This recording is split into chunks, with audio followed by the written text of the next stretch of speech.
এলাকাবাসীদের দীর্ঘদিনের দাবি মেনে বানারহাট প্রাথমিক স্বাস্থ্য কেন্দ্রকে ব্লক স্বাস্থ্য কেন্দ্র তৈরির অনুমোদন 2023 সালে সভা করতে এসে স্বাস্থ্য কেন্দ্রে উন্নয়নের প্রতিশ্রুতি দিয়েছিলেন মুখ্যমন্ত্রী মমতা বন্দ্যোপাধ্যায়। তারপরে অনুমোদন মিলেছিল। এবারে পরিকাঠামো উন্নয়নের জন্য রাজ্য স্বাস্থ্য দপ্তর থেকে বরাদ্দ করা হলো 33,32,88,969 টাকা।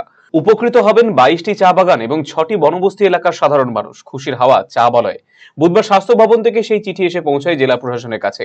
সেদিন ধূপগুড়িতে জেলা বার্ষিক ক্রীড়া প্রতিযোগিতা অনুষ্ঠানে যোগ দিতে এসে একথা জানিয়েছিলেন রোগী কল্যাণ সমিতির চেয়ারম্যান মহুয়া গোপ। এই খবরে খুশির হাওয়া বানারহাট ব্লক জুড়ে। বানারহাট ব্লক ঘোষণা হওয়ার পর থেকেই বানারহাটবাসীর দাবি ছিল বানারহাটের ব্লক প্রাথমিক স্বাস্থ্য কেন্দ্রটি উন্নীতকরণ করা হোক। 22টি চা বাগান, 6টি বনবস্তি এবং কৃষি এলাকার প্রায় 2 লক্ষাধিক মানুষের চিকিৎসার একমাত্র ভরসাস্থল ছিল বানারহাট প্রাথমিক স্বাস্থ্য কেন্দ্রটি। অত্যন্ত আনন্দের খবর আমাদের জন্য জলপাইগুড়ি জেলায়।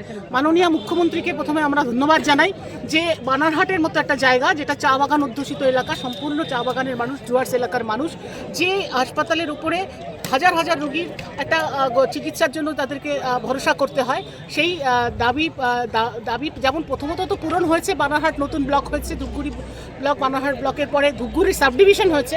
আমার সাথে এখানে আমাদের ধূপগুড়ি এসডিও ম্যাডাম রয়েছেন, পূর্ত কর্মাধ্যক্ষ জেলা পরিষদ রয়েছেন, আমাদের ভাইস চেয়ারম্যান ধূপগুড়ি রয়েছেন। আমরা প্রত্যেকে আনন্দিত যে আজকে যে পরিকাঠামো উন্নয়নের জন্য যে অর্ডারটা বেরিয়েছে, যে ডেভেলপমেন্টের জন্য, সেটার জন্য বহু মানুষ উপকৃত হবে এবং এটা আমাদের ডুয়ার্সবাসী, জলপাইগুড়িবাসীর জন্য অত্যন্ত ভালো খবর। মানে এটা তো খুবই ভালো। মানে জাস্ট আমি খবরটা পেলাম আমাদের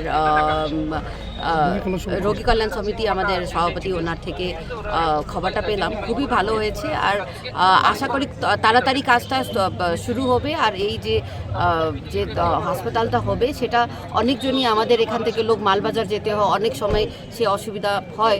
তো এটা কিন্তু একটা খুবই ভালো একটা মানে একটা ইনফ্রাস্ট্রাকচার ডেভেলপমেন্ট হচ্ছে। তো আশা করি অনেকজন লোককে, মানে স্পেশালি টি গার্ডেনের লোক এটাতে উপকৃত হবে।